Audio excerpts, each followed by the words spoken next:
So, hello folks, hope you're doing great. Welcome to this episode as I bring you this. Blacks and you have niggers. What's the difference between a black person and a nigger to you? I've talked to black people. Black people, they don't want to come up here. They don't want to cause any trouble. That's a black person. A nigger wants to come up here and cause trouble all the time. That's the difference. Of black people, what is it you are afraid black people are going to do? I mean, that's what I'd like to know. I'm afraid of them coming to Forsyth County. I lived in Atlanta. I was born in Atlanta. And in 1963, the first blacks were bused to West Fulton High School. And I go down there now and I see my neighborhood and my community, which was a nice community, a nice neighborhood, and now it's nothing but a rat-infested slum area because they don't care. They don't care. Thank you. No, wait, stand up, You know. Do you mean they, us, the entire black race? The entire black race? Blacks and you have niggers. What's the difference between a black person and a nigger to you? I've talked to black people. Black people, they don't want to come up here. They don't want to cause any trouble. That's a black person. A nigger wants to come up here and cause trouble all the time. That's the difference. What did black people do to deserve this hatred and torture? Most of this torture and hatred is practiced also on children and ancestors who came in this year 1619. What did black people in America do to deserve this level of hatred and disdain? Most of us, our ancestors, we started coming here in the year 1619. We've never started a war with you. We've never tried to take the country away.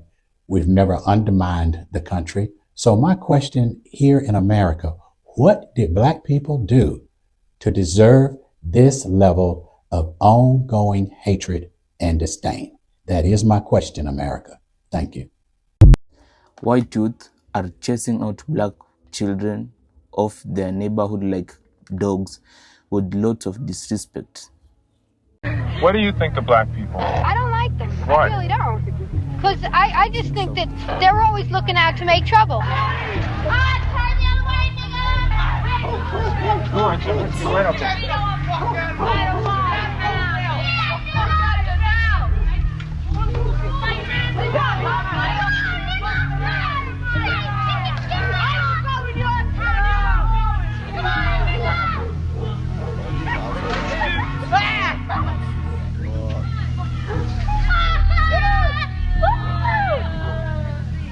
Better turn around, y'all.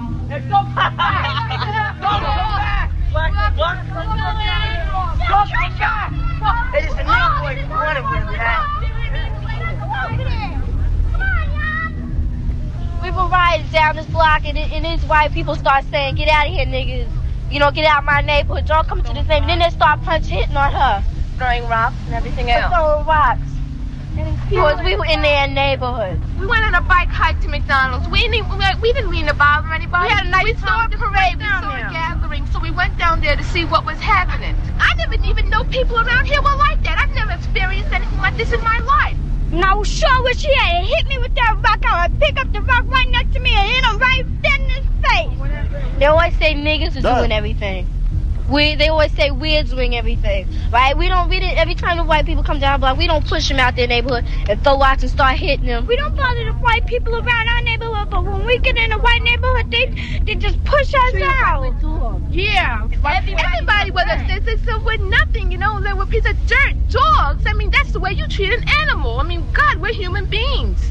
Yeah. You don't treat other people like that. It's just wrong. Black, white, I don't care. A person is a person. Skin should have no bearing on how you treat a person. That's just wrong. I hate their goddamn guts. You don't hate them. I can't say that I hate them. I can't say that it's totally the kids' fault. I mean, I'm sure their parents had some bearing on the way they feel and everything else. I think it's just the system. I don't know. How did this terrible thing affect your children? When they ask you these things, why? What do you tell them? They are good and bad in every people, every race, regardless. Tell them that we just happen to be amongst a few people whose minds are warped. And I'm not going to teach them that, regardless of how many bombs they put at this house. I'm not going to teach my children hate.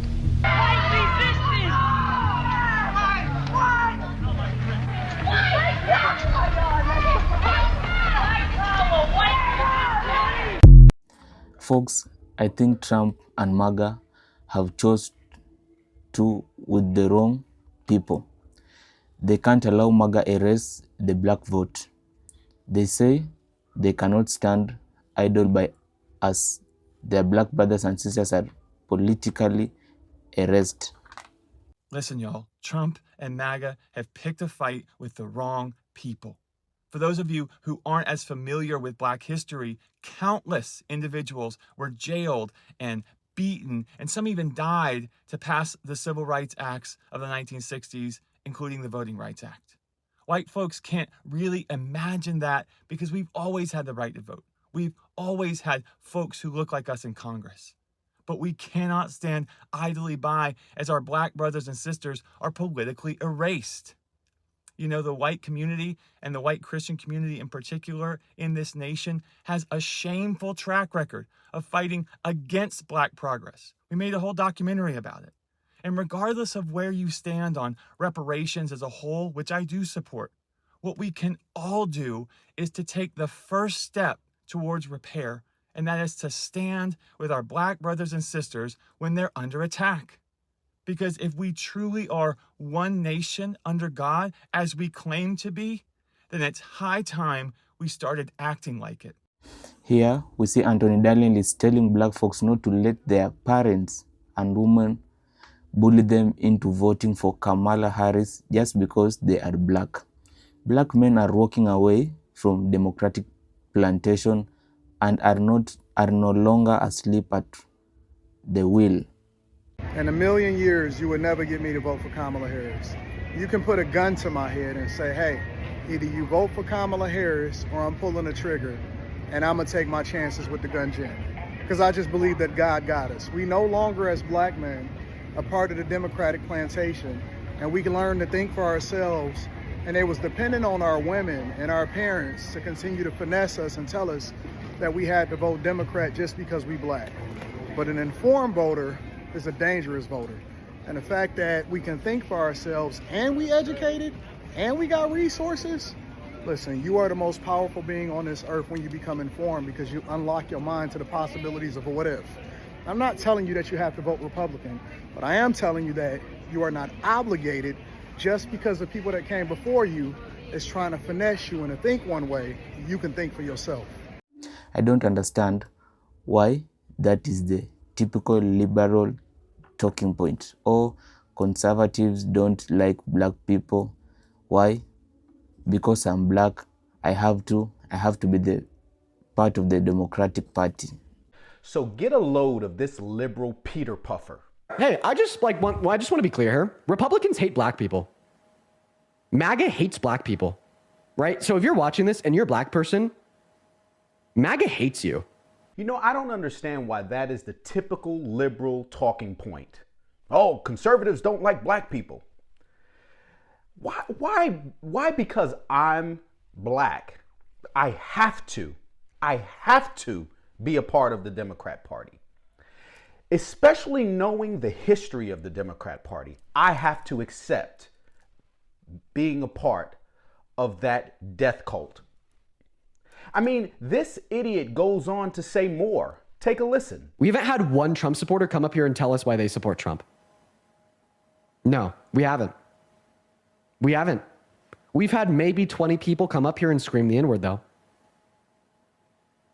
Republicans are more willing to slur. Republicans are more willing to hate crime. Republicans are more willing to despise you for your existence if you're a Black person watching this than they are willing to give one intellectual reason why Donald Trump is a good president. I mean, you got to respect the confidence in his lies. Republicans are more likely to hate crime and spew racial slurs. Really. I can go down my comment section on my page, and every other Black conservative and white conservative can go through our comment section and see the amount of slurs from white and Black liberals. They are the most hateful individuals on the planet. the most hateful.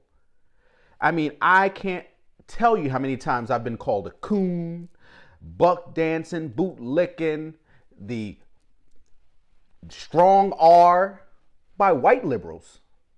And they get away with it because they justify in their brains that we're not human because we're conservative. So therefore they can disrespect and dehumanize us. That's what the Democrat Party has created. And individuals like this Peter Puffer can get on social media and spread lie after lie after lie.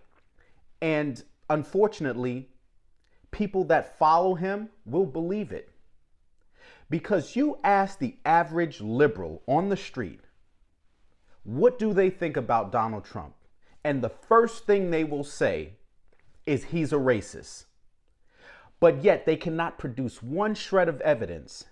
Meanwhile, we have tons of evidence of why we back our claims of the Democrat Party being a party of hatred.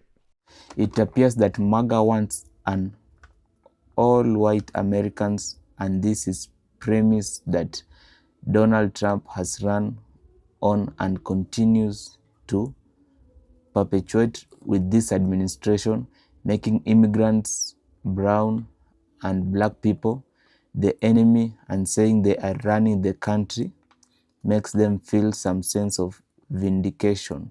American seems to be regressing. I saw this comment that said, I'd rather be poor in an all-white country than rich in a multicultural one. As a black person, insane to me that in this country you can have a 400 or 500 year head start and still be poor, whereas very small percentages of black and brown people are successful. And it got me thinking of the very ethos of what Trump is running on and what MAGA feel. You know, what nobody wants to talk about is you lose the racial demographics in your country. Is it wrong for a person in our country to want a country that's majority white? Is that a wrong thing? And if you replace the native populace with people from other countries, that is going to change that culture. So it's... America is a country that was founded by migrants. Was it though? I mean, who are the founders? They were white Americans that came over here and then... I beg your pardon. I beg your pardon. He's running on the misalignment of what it means to be white in America and the fact that they never were able to attain wealth in what is considered their country, and pinning minority presence and success against poor white people. And it's sad because if I was poor and white, I wouldn't blame other people for my predicament being in a country that was made for us. But it seems to be working. And that's why we have a rise in white nationalism, because for too long now, these people feel as if they've been pushed to the side, irrespective if it's other white rich people pushing them aside and making their conditions their conditions. It's easier to blame us because we're closer in proximity. It's also, as a black person, insane to me that in this country you can have a 400 or 500 year head start and still be poor, whereas very small percentages of black and brown people are successful. There are more educated black people than there've ever been. Black women are holding higher secondary degrees than anyone else.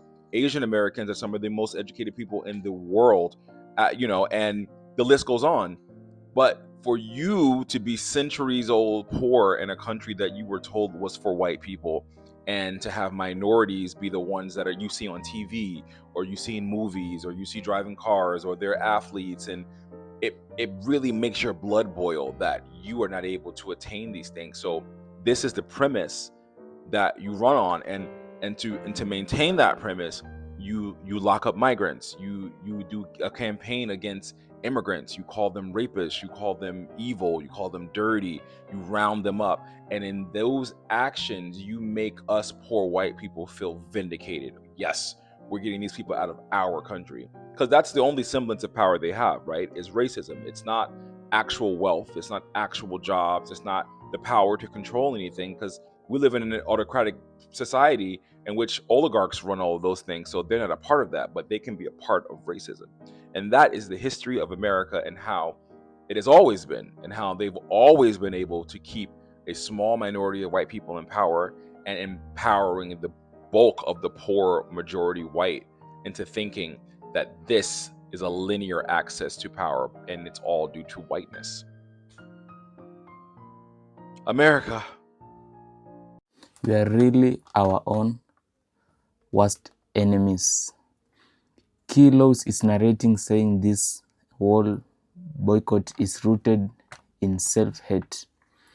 There is nothing an American person can do to him to make be boycott an entire community. I think they are better than this. If you're not black, just keep scrolling. This video is for my African Americans and African brothers and sisters. Specifically for us, I am so confused. Why am I seeing that on August 1st, African Americans or a specific African American has forged a protest against African businesses, from African restaurants, African braiding salons, anything that is African owned? They have started a campaign that on August 1st, we as Black Americans will be boycotting these businesses. What the fuck is wrong with us? What is wrong with us just as a people, as Black Americans, African Americans? What the fuck is wrong with us that it makes sense to boycott African businesses because you may have had a bad experience with a African business? You've also had a bad experience with an Asian business. You've had a bad experience with a white business. You've had a bad experience with an Hispanic business, and so on and so forth. Where's the energy for those businesses that continuously come into our communities and disrespect us? But you want to start a war, a beef, continue a beef with Africans? Like, make it make sense. We are all one. Sure, we can distinguish ourselves as African American or African, but they look at us all the same. They don't look at an African and say, oh, you're African. They don't look at me as an African American and say, oh, she's an African American. No, she's a nigga. They all the same. So what sense does it make that we are boycotting our own people? Sometimes we can really be our own worst enemy. They don't even need to do anything to divide us. There's nothing more that they need to do. We can complete the mission ourselves. The self-hate, because that's what it is. It's self-hate. There is no way. I don't even know how this thing even got legs. How did this even get legs? You got people agreeing with it, like, yeah, when I go into the hair braiding shop, that's why Black women ain't got edges, and that's why Black women got bald spots or losing hair, because they braid so tight. What? That's the reason why you're boycotting them? Because you made a choice to let somebody braid your hair a certain way and you didn't get the desired results? So that's justification to boycott an entire community of people? Like, y'all dumb. I say it all the time to my friends and family. The majority of people are fucking stupid. And I mean that with my whole entire chest. Y'all are some dumb, ignorant ass people. Because this don't make no goddamn sense. How you boycott your own people when you got people, other races, other communities that have done far worse to us than we do to each other? But you want to sit here and boycott your own people.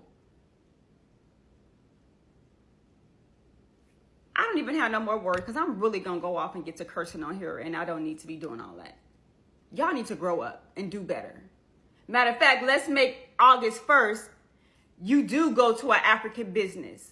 If there's an African beauty supply, if there's an African, I don't know, corner store, whatever kind of business it is out there that an African may have, go ahead and make sure y'all frequent it on August 1st. Let's counteract this ignorance, because this is fucking stupid. So goddamn dumb. Stop eating us. Stop eating our babies. Stop eating our babies. What's up? What's up?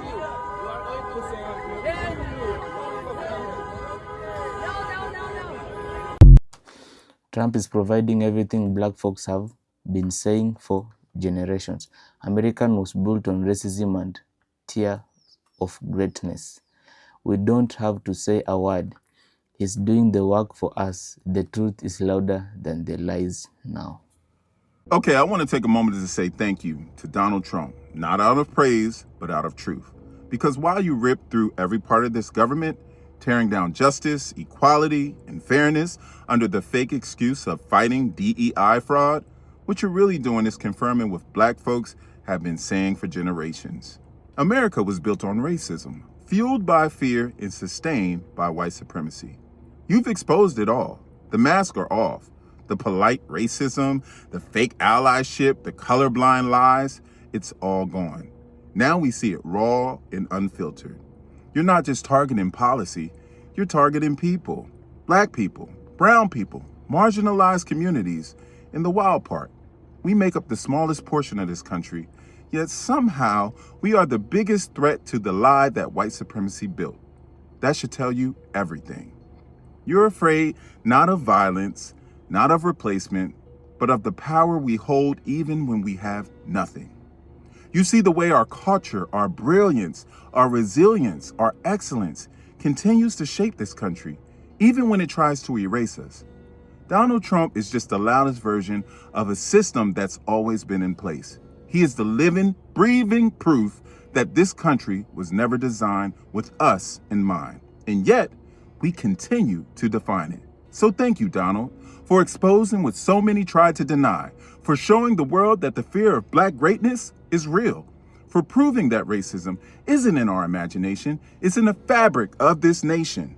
And to my people, we don't have to fight to prove our worth. He's doing that for us. All we have to do is stand firm, stay awake, and know that the truth is finally louder than the lie. We are not broken. We are not the problem. We are the evidence of the power that this country can contain. Let that truth ring louder than its hate.